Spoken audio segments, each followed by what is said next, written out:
Movies की सिनेमाबाजी में आपका स्वागत है। आज हम सेलिब्रेट करेंगे रेखा जी का 69वां जन्मदिन। जी हाँ, अगले वर्ष रेखा जी अपने जीवन के 70वें वर्ष में प्रवेश करेंगी। लेकिन क्या उनको देखकर आपको ऐसा लगता है कि वो बस 70 की होने में एक वर्ष दूर हैं? आज भी जब कहीं वो सार्वजनिक रूप से उपस्थित होती हैं तो सारी की सारी ऑडियंस का ध्यान अपनी तरफ खींच लेती हैं। 10 अक्टूबर सन 1954 को जन्म हुआ था भानु रेखा गणेशन का। उनकी माताजी श्रीमती पुष्पावल्ली गणेशन थी और उनके पिताजी साउथ के बहुत बड़े और मशहूर हीरो जेमिनी गणेशन जी थे।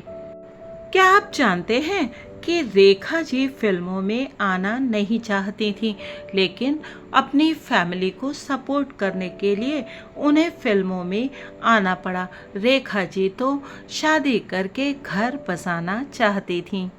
रेखा जी अपनी माँ के बहुत करीब थीं और माँ की बीमारी में उन्होंने जो कुछ किया वो शायद ही कोई बेटी अपने माता पिता के लिए करती है। एक इंटरव्यू के दौरान तेज सप्रू जिन्होंने विवाह किया है रेखा जी की छोटी बहन धन लक्ष्मी जी के साथ, उन्होंने रेखा जी के बारे में बताया था। रेखा जी ने सब कुछ अकेले किया। सारी की सारी बहनें अपनी माँ को बहुत प्यार करती थीं, लेकिन रेखा जी ने अपनी माताजी और परिवार के लिए बहुत कुछ किया। उन्होंने 1970 और 1980 के दशक में बहुत सारी फिल्में साइन कर ली क्योंकि उन्हें अपने परिवार को सपोर्ट करना था। वो फिल्में बहुत अच्छी नहीं थीं, लेकिन फिर भी उन्हें पैसे की ज़रूरत थी।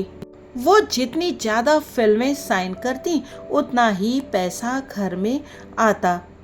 रेखा जी ने एक इंटरव्यू के दौरान बताया था कि वो बहुत सारी फिल्में करते समय एक्टिंग के प्रति उतनी सीरियस नहीं थी। यहाँ तक कि फिल्म उमराव जान करते समय भी वो तो फिल्मों में बस काम करती थीं और उससे बचने के बहाने ढूंढा करती थीं।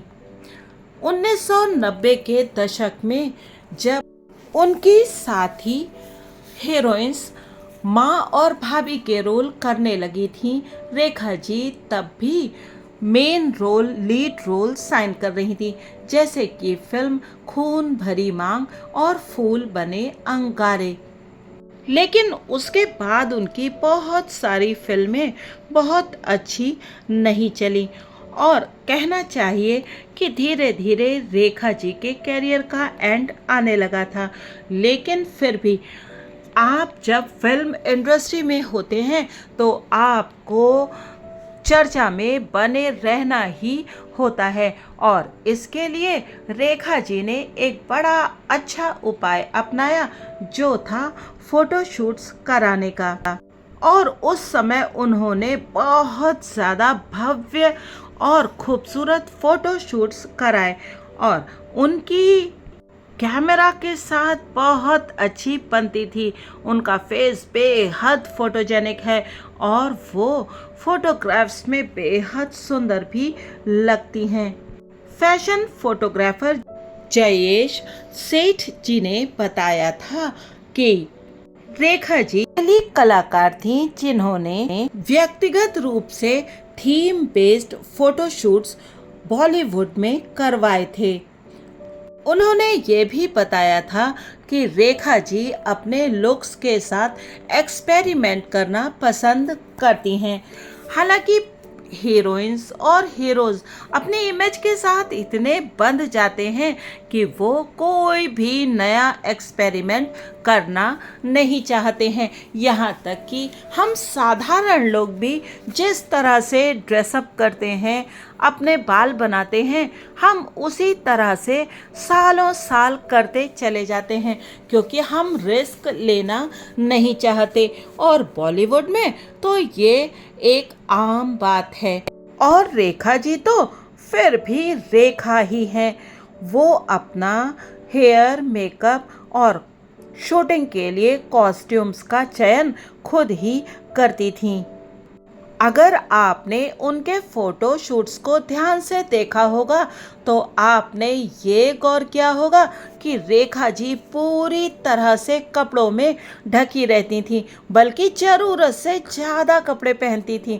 लेकिन उसके बाद भी वो इतनी खूबसूरत और इतनी सेंसुअस लगती थीं कि उस तरह के फोटोशूट्स को कैरी करना और किसी के लिए लगभग असंभव है।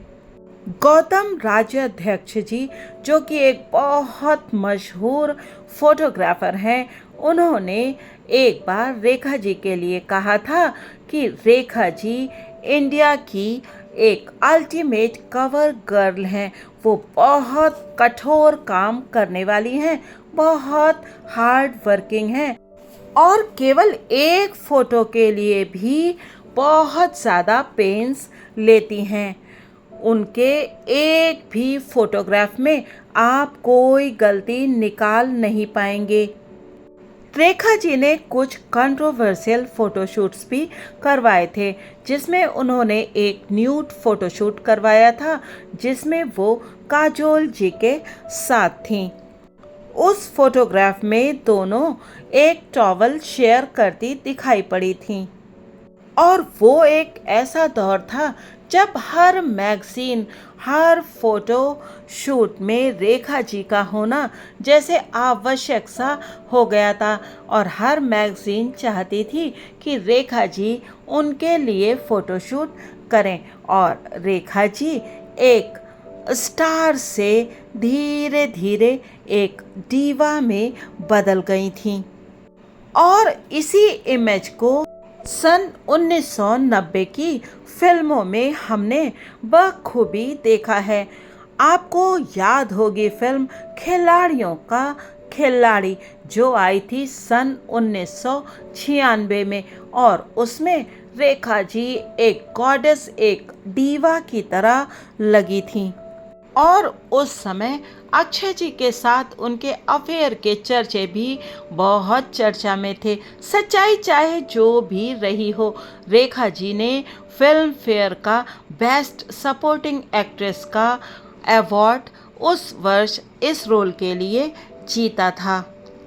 1996 में रेखा जी की एक और फिल्म आई थी जो कि मीरा नायर जी की फिल्म थी काम सूत्र और इसी समय आई थी एक बिल्कुल अलग फिल्म बासु भट्टाचार्य जी की आस्था, जो आई थी 1997 में। ये फिल्में बोल्ड फिल्में थीं और वो रेखा जी जो बड़ी आसानी से इंटरव्यूज़ दे देती थी और अपने दिल की हर बात बयां कर देती थी, अब वो इंटरव्यू देने में संकोच करने लगी थी और उनके इंटरव्यू कम से कम तर होते जा रहे थे। वो बहुत जल्दी खुलना नहीं चाहती थी और अब वो जादू की एक पुड़िया सी बन गई थी जिसका राज हर कोई जानना चाहता था। सन 2001 में श्याम बेनेगल जी की जुबेदा ने एक बार फिर से रेखा जी को चर्चाओं में ला दिया था और इसी साल रेखा जी को मिला था फिल्म फेयर का life time achievement award. Rekha ji के बारे में बात करें और अमिताभ जी का नाम ना आए, ऐसा तो हो नहीं सकता। लेकिन 2004 में सिमी ग्रेवाल जी को दिए गए एक इंटरव्यू में रेखा जी ने कहा था, जब उनसे पूछा गया था कि क्या वो अमिताभ जी को प्यार करती हैं, Absolutely, duh, that's a dumb question. I have yet to come across a single man, woman, child who can help but fall completely, passionately, insanely, desperately, hopelessly in love with him. So why should I be singled out? Why do I deny I am not in love with him, of course I am. दुनिया भर का love आप ले लीजिएगा और उसमें थोड़ा सा और मिला लीजिएगा। I feel that for that person, bottom line. और फिर उसके बाद जो कुछ उन्होंने कहा था वो लोगों को बहुत सरप्राइज कर देता है। आज तक उन्होंने कहा था, you want to know the truth, आप सच्चाई जानना चाहते हैं, ये हेडलाइन बन जाएगा। There was never a personal connection with him, that's the truth. यानी कि ये जिस प्यार की बात उन्होंने की थी वो ये कह रही थी कि वो सब उनके मन में था। वो मन ही मन दिमागी तौर पर अमित जी को प्यार करती हैं, बाकी उनका उनके साथ कोई रिश्ता नहीं है। उन्होंने कहा था ये रिश्ता कभी रहा ही नहीं, यही सच है, और जो कंट्रोवर्सीज होती हैं वो सब बेकार की बातें हैं। उनका कहना ये था कि वो अमित जी को उनके दूसरे फैंस की तरह से प्यार करती हैं, जैसे उनके हजारों लाखों फैंस अमिताभ बच्चन जी को प्रेम करते हैं, वो भी अपने दिमाग में उनको प्रेम करती हैं और उनकी बहुत बड़ी फैन हैं। शो के अंत में उन्होंने कहा था कि वो अमिताभ जी को प्यार करती हैं, लेकिन वो दोनों कभी किसी रोमांटिक रिलेशनशिप में नहीं रहे, और ये एक बिल्कुल नई रेखा थी। उसके पहले जो इंटरव्यूज़ वो देती थी उनमें वो बहुत खुलकर बातें करती थी, लेकिन अब जो रेखा हमारे सामने थी वो बिल्कुल अपनी पहले वाली इमेज से अलग थी। बहुत सारे लोग रेखा जी के बारे में तरह तरह की बातें करते हैं। हर एक का दूसरे व्यक्ति को देखने का नज़रिया अलग होता है, लेकिन आप जब अकेले होते हैं और अपने परिवार के लिए दुनिया से लड़ रहे होते हैं तब बहुत सारी घटनाएं आपके जीवन में घटती हैं जिन्हें आप ना चाहते हुए भी अपने जीवन में घटने देते हैं और उनका एक हिस्सा बन जाते हैं।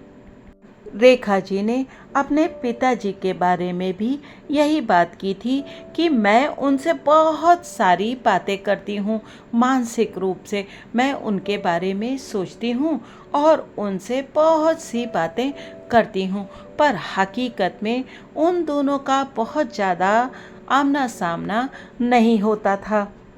जब रेखा जी की पब्लिक अपीयरेंस होती है तो वो एक बहुत गर्मजोशी से भरी हुई महिला नज़र आती हैं और लोगों के साथ बहुत प्यार से मिलती जुलती दिखती हैं।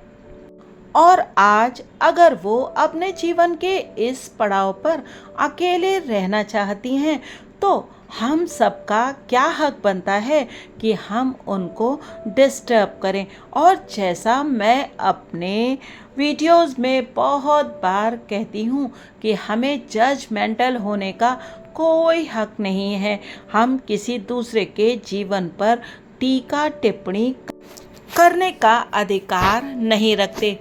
हमें तो एक फिल्म कलाकार को या किसी भी दूसरे व्यक्ति को उसके पर्सनल जीवन की चॉइसेस पर उसे जज नहीं करना चाहिए। और रेखा जी तो हम सब की फेवरेट हैं। आज भी वो बहुत सारे लोगों को इंस्पायर करती हैं, चाहे उनका कपड़े पहनने का स्टाइल हो या फिर उनके मेकअप का स्टाइल। आज भी बहुत सारी महिलाएं उनसे प्रेरणा लेती हैं और वो जितनी डिसेंट, जितनी गॉर्जियस और जितनी गरिमामयी लगती हैं उतना शायद ही कोई और लगता हो। तो रेखा जी को जन्मदिन की बहुत सारी बधाइयाँ। रेखा जी ऐसे ही खूबसूरत बनी रहें और सभी को इंस्पायर करती रहें। Thank you.